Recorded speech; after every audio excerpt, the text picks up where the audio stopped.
वंदे मातरम दोस्तों, जय हिंद। और जिस तरीके से आपका प्यार मिलता रहा भी मिले, आज मैं नई शुरुआत कर रहा हूँ द रियल टॉक इंडिया, जहाँ उठेंगे असली सवाल। और आज हम जहाँ पहुँचे हैं, ये समाज सेवा के क्षेत्र में एक ऐसा अनोखा कार्य है जिसे देखकर आपके रोंगटे खड़े हो जाएंगे। ये दीवार तो आपको देखने में एक नॉर्मल दीवार दिख रही है, लेकिन इसके पीछे कई नन्ही परियां हैं जो उड़ान के लिए तैयार है, और उन्हें उड़ान भर रहा है उपकार हम है सोसाइटी और सोनिया जॉली मैम। तो आइए मिलते हैं दोस्तों सोनिया जॉली मैम से और जानते हैं उनके बारे में और उनके इन बच्चों के बारे में। तो दोस्तों, सबसे पहले देखिए, शिक्षा के मंदिर में जब आप पहुंचते हैं तो अपने शूज और जूतों को रिमूव करके जो यहाँ पर सोनिया मैम इन बच्चों को सिखा रही है। शिष्टाचार बहुत जरूरी है शिक्षा के साथ, तो वहाँ पर इन बच्चों को सीखने को मिल रहा है। तो चलिए दोस्तों, आगे चलते हैं और नन्हे मुन्ने बच्चों से मिलते हैं। Good morning, good morning. नमस्ते, नमस्ते सभी को। नमस्ते, सभी को नमस्ते। तो दोस्तों देखिए, जहाँ हम पहुंचे हैं, ये है नन्ही परिया और ये उड़ान के लिए तैयार है। इनकी हौसलों की उड़ान है सोनिया जॉली मैल और हम है उपकार सोसाइटी।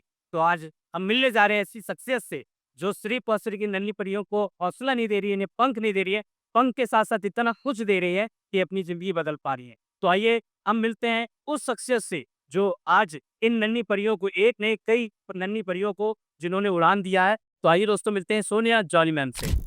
और सबसे पहले आज हम पहुंचे हैं, हम है उपकार सोसाइटी, और हमारे बीच में जो ऐसी शख्सियत है के बारे में मैं शब्द नहीं है मेरे पास, मैं क्या बोलूँ। क्योंकि इन्होंने जो काम किया है, हम जब हमारी टीम जब गई बच्चों से मिलने गई, जो बच्चे यहाँ पढ़ने आते हैं, उन बच्चों के जब हम घर पहुंचे तो हमने देखा किस प्रकार से कैसी कैसी गलियों में और कैसे कैसे घरों में वो बच्चे रह रहे हैं। उन बच्चों को शिक्षित करना और इस प्रकार से उन्हें शिष्टाचार देना। जब मैं यहाँ मैम आ रहा था जी, तो आज मैं, जैसा कि मौसम में पता था कि आज बहुत सारी बारिश हो रही थी, तो दर्शकों मैंने पहले पूछा मैम से कि मैम बच्चे आज आ पाएंगे कि नहीं आ पाएंगे। लेकिन मैम का जो सवाल था, चाहूंगा मैम एक बार क्वेश्चन वही रिपीट जरूर करे कि बच्चों के बारे में क्या चीजें। बच्चों में जैसे कि आपने बोला ना, एजुकेशन तो एक अलग हो गया। इनको मोरल वैल्यू, इनको पंक्चुअलिटी, इनको डिसिप्लिन जो कि उपकार ने सबसे पहले दिया जाता है। तो मैंने आपको यही पूछा कि 1000% मेरे बच्चे होंगे और 100% अटेंडेंस है यहाँ पर। और मेरी भी टीम ने मेरे से पूछा कि भैया बच्चे आएंगे कि नहीं, क्योंकि वेट तो वही है, बिल्कुल आएंगे। मैडम ने बोला है 1000%। और मैं जब यहाँ पहुंचा 10:30 बजे में पहुंच गया था, और मैं देखा बच्चे किस प्रकार से, छोटे छोटे बच्चे छात्रों के साथ और ऐसे आ रहे थे। पर अच्छा लगा देख के। मैम ये कैसे कर लेती हैं आप? सबसे पहले तो मैं चाहूंगा आप अपनी जर्नी के बारे में बताएं मैम, ये कहाँ से शुरू हुआ और कैसे इसके स्टार्ट हुआ? आ, बस कुछ भी होता है, एक समाज सेवा का मन में ही मेरा जुनून था।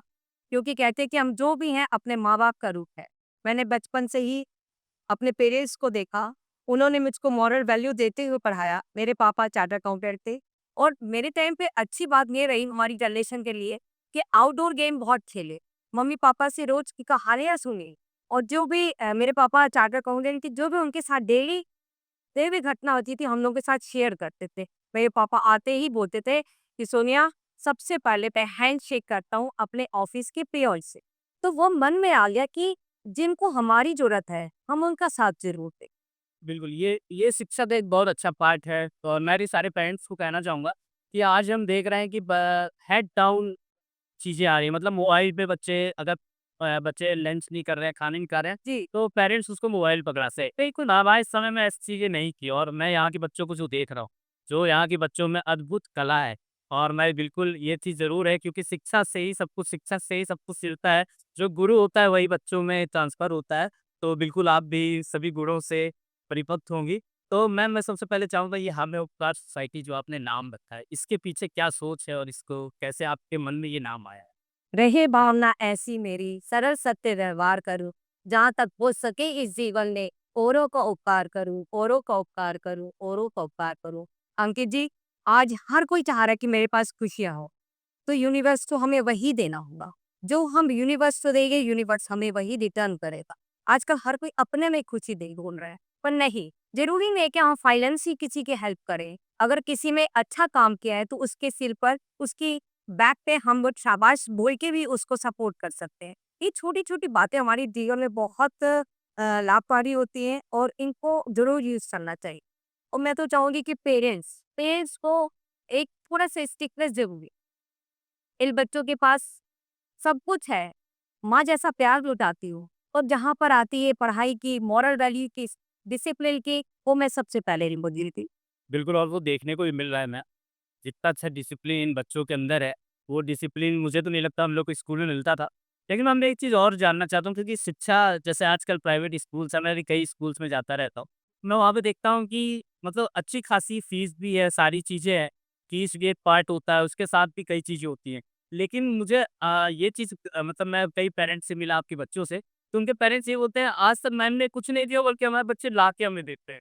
तो मैम ये आप कैसे कर पा रही हैं इतने सारे बच्चों को देखना मतलब मैं कह सकता हूँ कि एक एक स्कूल ही है पूरी। जी, स्कूल ही कहीं पूरा एक महाविद्यालय टाइप है। और आप इस हॉल में और इस जगह पे किस प्रकार से इन बच्चों को किस प्रकार से आप कर पा रही है, कैसे ये सारी चीज़ों को आप मैनेज कर पा रही हैं? क्योंकि आप स्पोर्ट्स भी है, यहाँ पे कराटे भी है, बच्चे सिंगिंग भी कर रहे हैं, डांसिंग भी कर रहे हैं, उसके साथ-साथ बच्चे पढ़ाई भी कर रहे हैं और प्रदेश लेवल में, हर लेवल पे अच्छी-अच्छी मेरिट लिस्ट में भी आ रहे हैं। तो ये कैसे संभव है मैम? मैं चाहूँगा मेरे दर्शक ये जानना चाह जब आपने कुछ ठान ही लिया तो वो तो ज़रूरी है ना होना कि कहते हैं कि ठान लो तो जीत और मान लो तो हार है। तो हमने ठाना, हमारे पास 2.5 साल के 20 बच्चे हैं, 2.5 ईयर के 20 स्टूडेंट्स हैं मेरे पास। पर उनको जब तक बोला ना जाए कि बेटा प्ले टाइम हो गया, वो नरेंगे नहीं, वो पढ़ते रहे।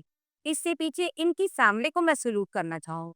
शुरुआत तो बहुत टफ था मेरा क्योंकि इनके पेरेंट्स में आंखें दिखाई कि हम अपनी बेटियां क्यों दें और आज के ज़माने में कौन इतना करता है।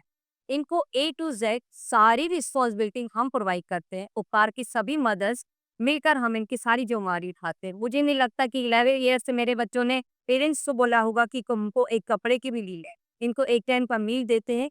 बड़े बड़े यूनिवर्सिटी में मेरे बच्चे पढ़ रहे हैं, रामाकृष्णा हो, AKS हो, विट्स कॉलेज हो, सब कॉलेज हमारा भी सपोर्ट करते हैं। और बच्चे की हार्ड वर्क इतना है कि बहुत अच्छा लगेगा मुझको शेयर करते हुए कि एक केस में अंशिका द्विवेदी 98% लाके यूनिवर्सिटी में सेकंड नंबर पर आई। मेरे लिए बहुत ही अच्छी बात है। ये सब चीज़ें मुझको बहुत सपोर्ट करती है, मुझे आगे बढ़ने के लिए प्रोत्साहित करती है कि नहीं, अगर मैंने इन बच्चों का साथ दिया, तो इन बच्चों ने भी उपहार की सभी मदर्स का सभी कहना पाना।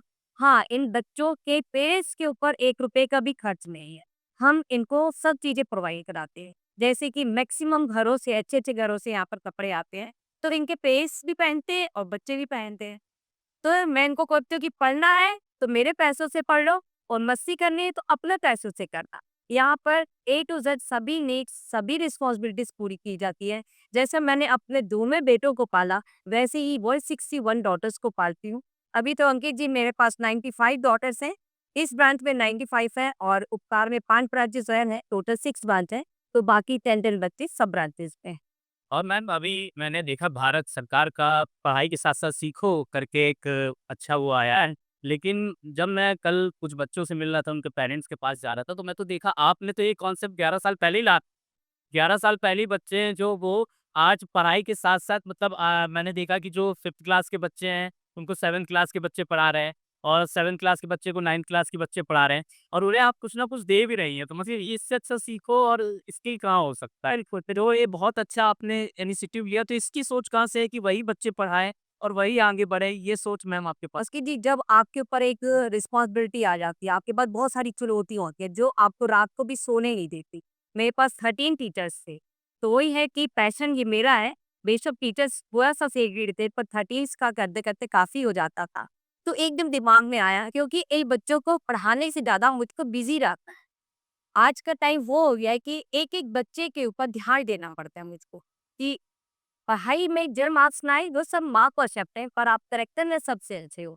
तो इनको बिज़ी रखने का और फंड थोड़ा-सा हायर एजुकेशन में लगाने का मेरे पास एक ही तरीका था कि जो मेरे बच्चे कॉलेज गए हैं, वही बच्चे अब मेरे बेटियों को पढ़ाएँगे। तो 12th वाला 10th को पढ़ाएगा, 10th वाला 8th को, 8th वाला 7th को, इस तरह से करते एक चेन बन गई और हम और आप ज़्यादा बेटर बता पाएँगे क्योंकि हम उस क्वेश्चन को कैसे समझे, कैसे उसको हमने ईज़ी करके पढ़ा। तो ये जो जिस सब्जेक्ट में परफेक्ट है मेरी बेटियाँ, वही सब्जेक्ट पढ़ाती है। तो ये कि इंग्लिश बहुत अच्छी है, तो इंग्लिश पढ़ा रही हैं। कोई को मैथ भी बहुत अच्छा है समझाने का, तो मैथ पढ़ा रही हैं। तो इस तरह से इनको एप्रिशिएट भी करते हैं, बीच-बीच में हम इनको स्कॉलरशिप भी देते हैं। कई नाम हैं जो सत्ता के, कई पर्सनैलिटी हैं जो उपहार हमें बहुत हेल्प करती हैं। मैं एक का नाम नहीं ले सकती, वो अलग हम लोग एक टॉक करेंगे कि उपहार यहाँ तक भी कैसे पहुँचा। उपकार में लगन, मेहनत इन बच्चों की, पेरेंट्स की, उपकार की सभी मदर्स की तो है, पर सतना वासियों ने भी कम नहीं किया। जहाँ तक है मेरी फ्रेंड्स, मेरे रिलेटिव्स, मेरे मायके, मेरे इन-लॉज़ सब ने मेरी हेल्प करी, तो आज सुंदर सा एक मेरा परिवार बन चुका है। तो ये तो बिल्कुल सही बात है मैम और जो मैंने देखा है, क्योंकि मैं भी बैरिकेड स्कूल से पढ़ा हुआ हूँ और मैं जब इन पेरेंट्स और इन बच्चों से मिलता हूँ, तो जब एक चौल में एक जहाँ पे एक घर अभी नहीं है मतलब वहाँ पे मैंने कल देखा एक तिरपाल लगा हुआ था। मतलब बहुत छोटा-सा घर था।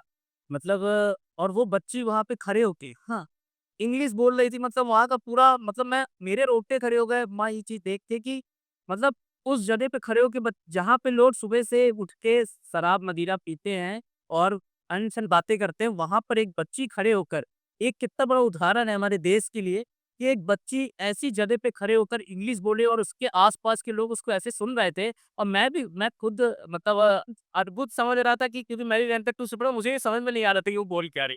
फिर वो बोला चलो जो भी बोल रहे थे तो उसको चला लेंगे देख के। तो ये मैं कहाँ से आप ला रही इन बच्चों के अंदर इतना जज़्बा कहाँ से आ पा रहा है? अंकित जी, कहीं मैंने पढ़ा था कि भगवान का एक बहुत सुंदर संदेश है हमारे लिए कि हम यहाँ पर मेहमान हैं, मालिक नहीं। अपने लिए तो हर कोई जी रहा है ना। इन बच्चों की खुशियों में मैं अपनी खुशियाँ देखती हूँ।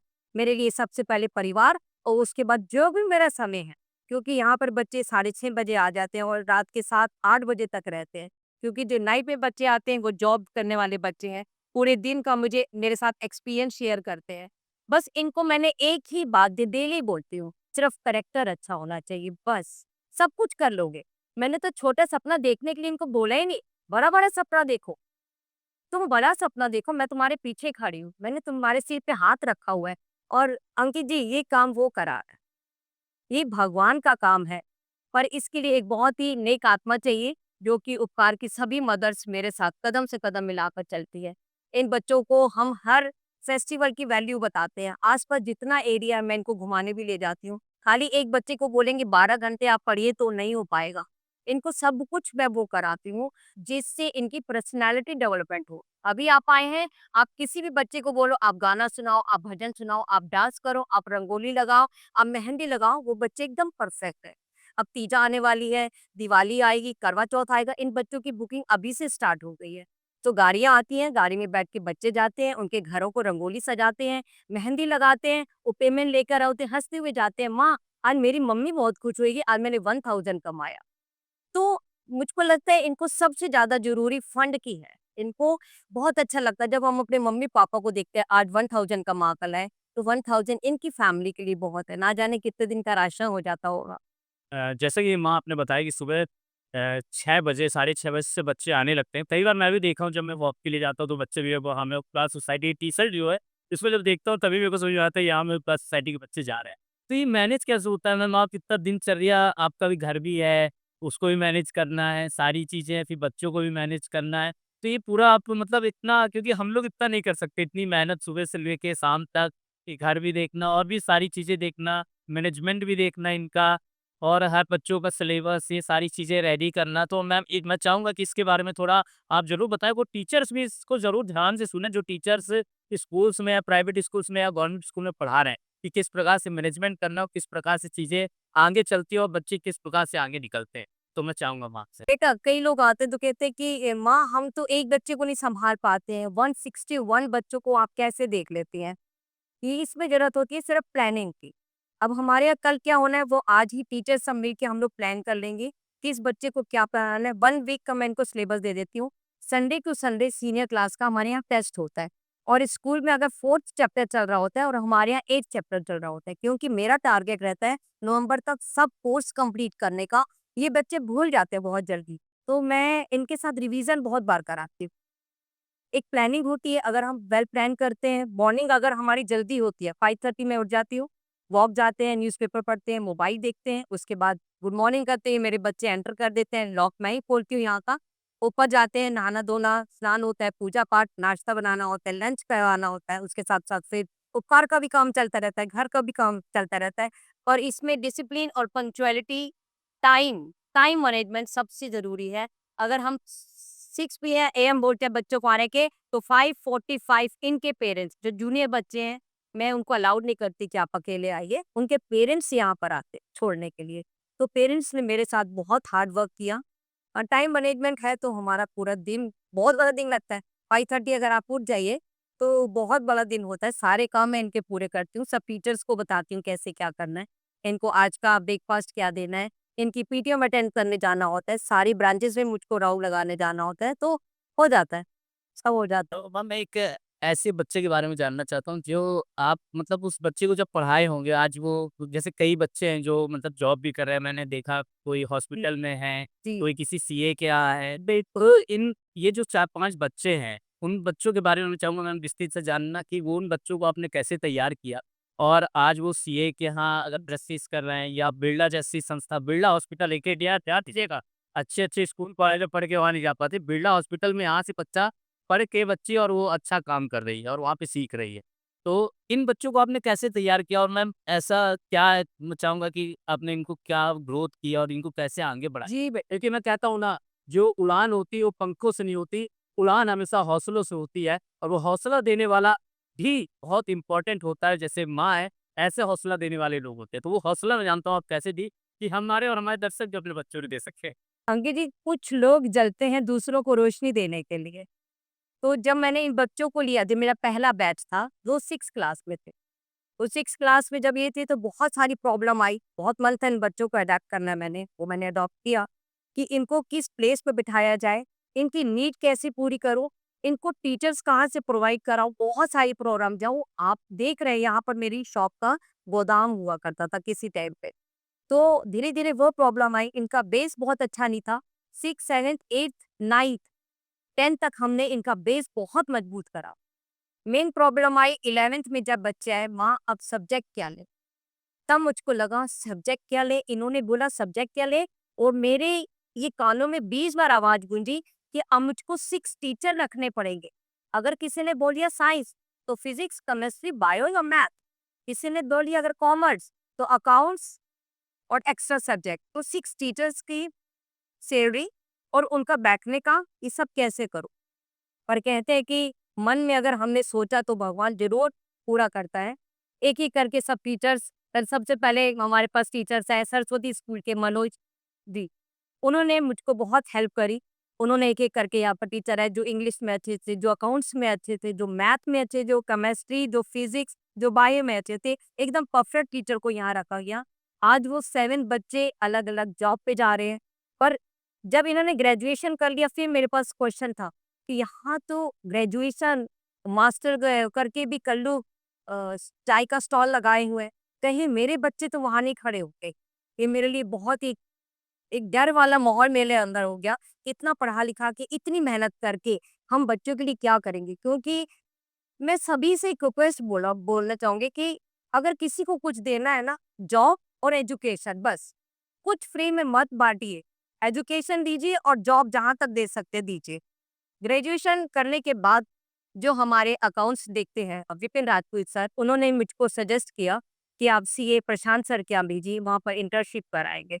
इंटर्नशिप इतने अच्छे से उन्होंने करी और salute to my all daughters, उन्होंने इतने अच्छे से सब काम इतनी जल्दी समझ लिया कि मुझको लगा बेटा आज आप लोग रिज़्यूम रेडी करिए अपना। उन्होंने रिज़्यूम रेडी करा कि मेरा मेन मकसद क्या होता था न्यूज़पेपर में वैकेंसी देखना। मेरी हर डे की बहुत परीक्षा मेरी भी भगवान ने बहुत ली है कि अब सोनिया क्या करेगी। पर सोनिया का हाथ भगवान ने ही पकड़ा हुआ था, तो हम हर तरफ में पास होते गए, फर्स्ट डिवीज़न पास हुए। आज बिरला हॉस्पिटल में बच्चे काम कर रहे हैं, मारुति शोरूम में भी काम कर रहे हैं, अजय इलेक्ट्रॉनिक में, बड़ी-बड़ी जगह जाते हैं जहाँ पर बच्चे हमारे जॉब कर रहे हैं। बस 6 मंथ के बाद मेरा एक और बैच रेडी है, पॉलिटेक्निक कर लिया विट्स कॉलेज से, उसके लिए भी सनानी सर का थैंक्स। वो बच्चे रेडी हो जाएँगे, अब उनका रिज़्यूम बनेगा, अब वो जॉब पे जाएँगे, तो ये बच्चे जाते जाएँगे, दूसरे आते जाएँगे, ऐसा है हमारा सर्किल। तो जो ये सब कहा जा रहा है ना आप लोग ज़रूर ध्यान से सुनें क्योंकि ये जो चीज़ें हैं ना ये कोई नॉर्मल चीज़ें नहीं है। अब मैं चाहूँगा मैं आपका कि समाज सेवा जी, एक शब्द है समाज सेवा। ये समाज सेवा जो आप कर रही हैं वो भी समाज सेवा है। और भी लोग करते हैं वो भी समाज सेवा होती है। लेकिन समाज सेवा हम युवाओं को किस प्रकार से आप युवाओं को किस प्रकार से बता सकते हैं कि समाज सेवा के साथ-साथ और क्या करना चाहिए? क्योंकि आज के मैं देखता हूँ लोग जो होते हैं बिल्कुल। उनके अंदर मतलब मैंने अपने खुद एक्सपीरियंस किया है ये, जी, कि जब मैं छोटा था, जी, तो मैं आज तक कोचिंग नहीं ले पाया, क्योंकि मेरे पास कभी उतना पैसा नहीं हो पाया, उतना फंड नहीं हो पाया। और कल जब मैं इन बच्चों के आपके पेरेंट्स बच्चों के घर जा रहा था, तो एक बच्ची मुझसे बोली कि जब मैं शुरू में गई तो मुझे लगा वो एक कोचिंग क्लास है, वहाँ कुछ पैसा लगेगा या ऐसा होगा। लेकिन उसके बाद जब मैं वहाँ गई तो मेरे को पता चला ये तो फ्री है और आमली जो चीज़ हमें स्कूल में नहीं मिलती, जो पढ़ाई, जो सिलेबस, वो चीज़ सोनिया मैम पूरा कर रही। क्योंकि कोचिंग तो 1 सब्जेक्ट की होती है, 1 घंटे की होती है। जी। लेकिन आप एक इतना बड़ा विद्यालय चला रही हैं मैम, तो ये कैसे संभव है और इन बच्चों को किस प्रकार से आपने गाइड किया इस चीज़ के लिए? मैं तो ये बड़ा आश्चर्य लगता है क्योंकि मैं अपना बचपन याद करता हूँ और हम कल जब मैं एक फ्रेंड के साथ आए थे तो वो भी यही बोल रहा था कि हम लोग को ऐसा क्यों नहीं मिलता। तो तभी आपने जैसा भी मैं ये कहना चाहता हूँ कि ये जो लड़कियों के लिए आप कर रही हैं मैम, तभी ऐसा आपका प्लान है कि लड़कों के लिए भी आप आगे कुछ ऐसा प्लान कर सकते हैं क्योंकि बच्चे लड़के भी इसी प्रकार से भटक रहे हैं, वो भी वैसे ही है, तो उनके लिए कुछ प्लान आपने सोचा? सोचेंगे, अभी मेरे अंदर बहुत सारे प्लान चल रहे हैं। सबसे पहले तो विदिन अ 1 वीक अगर कोई साथ भी देना चाहेगा तो मैं आज ओपन बोल रही हूँ, उपकार होने सोसाइटी एक बिज़नेस स्टार्ट करना चाहेगा, जिसमें ये बच्चे खुद ही अपने बिज़नेस को रन करें। उसमें हम लोग वर्क कर रहे हैं, मेरी कॉलेज डॉटर्स काम कर रही है कि माँ कौन-सा बिज़नेस हम लोग कर सकते हैं और एक स्कूल बनाने का, उसमें भी हम बॉयज़ को भी लेना है। क्योंकि जब मैंने स्टार्ट किया नो डाउट अभी भी कंपेयर नहीं कर सकते, बेटी और बेटी में अभी भी बहुत फ़र्क है, बहुत फ़र्क माना जाता है। मैं ऐसी फैमिलीज़ के साथ काम कर रही हूँ ना, मुझे मालूम है यहाँ पर बेटियों को कुछ नहीं समझा जाता। मिडिल क्लास में हो सकता है या हाई क्लास में हो सकता है, जो लो क्लास के वर्ग हैं इनमें बेटी और बेटी में बहुत मतभेद। तब तक ये बेटियाँ बॉर्न करेंगे जब तक इनके यहाँ बेटा नहीं हो जाता। तो एक घर की 5 बेटियाँ हैं, पाँचों बेटियाँ मेरे पास हैं। मैं इस टॉपिक में आने वाला था मैम, पहले ही आ गई, कोई बात नहीं मैम, बताइए आप।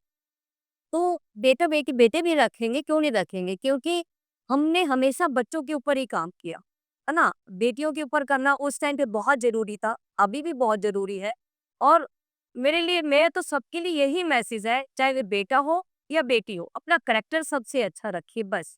एजुकेशन की वैल्यू समझिए, अपने पापा-मम्मी का पेरेंट्स की रिस्पेक्ट करें, मोबाइल से थोड़ी दूरी बनाइए क्योंकि ये आपका गोल्डन टाइम चल रहा होता है, जब आप कुछ बन सकते हैं।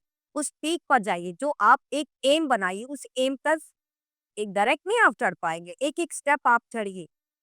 तो थोड़ा-सा दूरी बनाकर रखो, मॉरल वैल्यू को साथ लेके चलो, हर किसी की रिस्पेक्ट करो, कि अगर आप एक जवान बच्चे हो तो एक एक कोई लड़की भी निकलती है तो उसको अपने में सेफ फील करे। इस तरह बहुत ध्यान देने की बात है। कई पेरेंट्स इसलिए मैं कहना चाहूँगा कि ये एक शब्द है कि जब हम किसी एक अकेली लड़की को जाते देखते हैं, तो उसे मौका ना समझें, उसको ज़िम्मेदारी समझें, जो वही कहना चाहती हैं। और बिल्कुल सच है क्योंकि जिस प्रकार से आज जो चीज़ें चल रही हैं, हम 9 दिन दुर्गा पूजा करते हैं, सारी चीज़ें करते हैं, लेकिन आज भी महिलाओं को हम उस नज़र से देखते हैं, उन लड़कियों को उस नज़र से देखते हैं।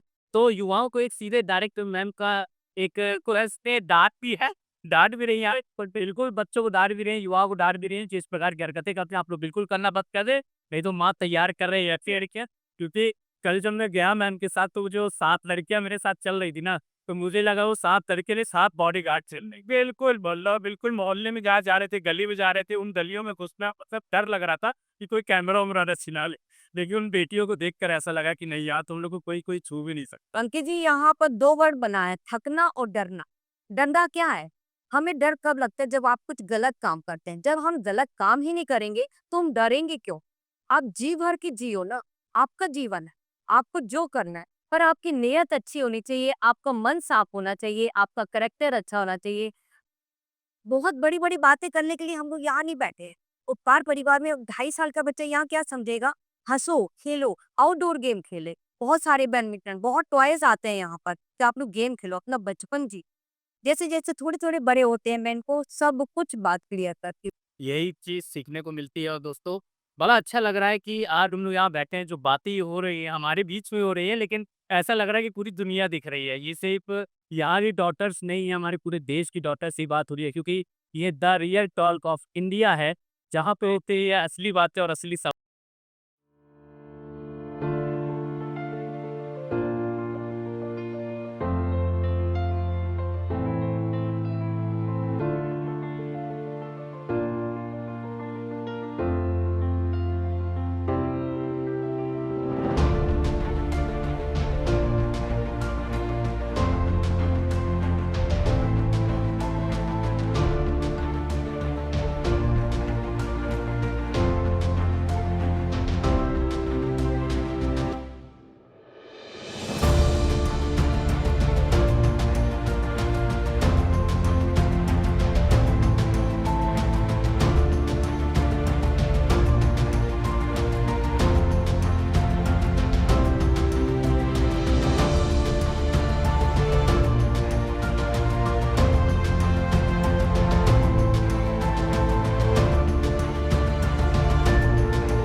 दोस्तों बहुत बहुत धन्यवाद आप सभी का जो अभी तक बने रहे। और आज पहला ये शो है the real talk of India, और आज सोनिया जॉली मैम की प्रेरणादायक कहानी सुनकर सच में आप दर्शकों को भी बहुत अच्छा लगा होगा। मेरे तो खैर मैं क्या बताऊं, रोंगटे खड़े हो रहे हैं इन बच्चों के साथ, और ये जो गाना है इसे सुन के तो और भी अच्छा लगा। और मैं सबसे चाहूंगा कि आप लोग भी बोले, सभी लोग क्या करना है, चैनल को सब्सक्राइब करना है, लाइक करना है। चलो वंदे मातरम, भारत माता की जय माता की जय नारी शक्ति जिंदाबाद नारी शक्ति जिंदाबाद। दोस्तों बहुत बहुत धन्यवाद।